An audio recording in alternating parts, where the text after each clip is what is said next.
In a quiet village surrounded by red earth roads and ancient iroko trees, there lived a king who broke the oldest law of his land, a law that had protected his people for generations, a law that demanded only one thing, that a king must marry a virgin. But this king chose love instead, and his decision changed everything. Scene 1.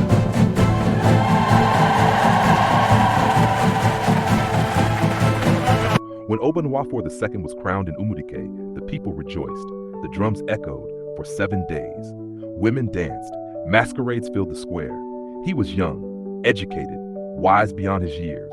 The elders believed the ancestors themselves had chosen him. But there was something the people did not know. Before he became king, he had already given his heart away.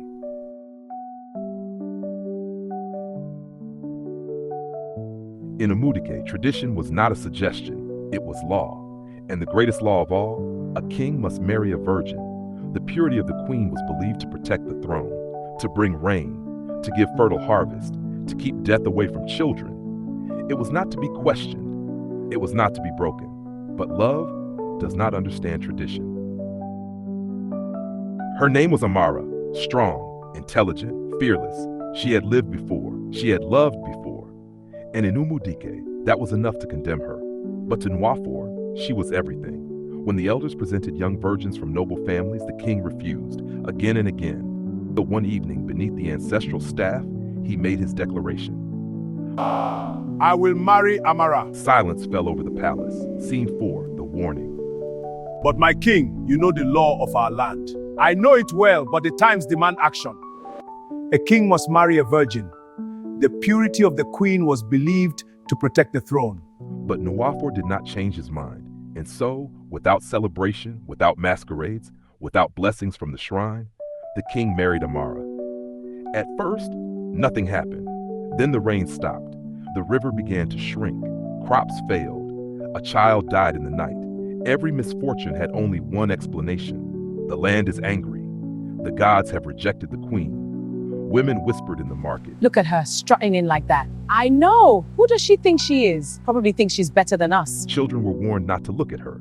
Amara became a prisoner in the palace, not because she had committed a crime, but because she had lived before love. During the New Yam festival, the sacred masquerade refused to rise. Panic spread across Umudike. This had never happened before. The elders summoned the king. To save this land, the Okpala declared, you must choose the people over your heart. Everyone knew what that meant. That night, Oba-Nwafor sat alone on his throne. The crown suddenly felt heavier than iron. By morning, he made his decision, not to banish Amara, not to deny his love, but to step down from the throne. I broke the law, but he told his people, a law you trusted me to protect. Let my punishment be my crown. And so the king walked away, not as a ruler, but as a man, with the woman he loved.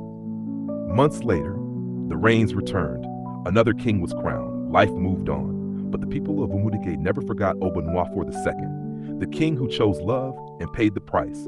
Because sometimes tradition demands obedience, but the heart demands courage. If you enjoyed this story, don't forget to like, subscribe, and turn on notifications for more African tales of love, tradition, and sacrifice. Until next time, remember, every crown comes with a cost.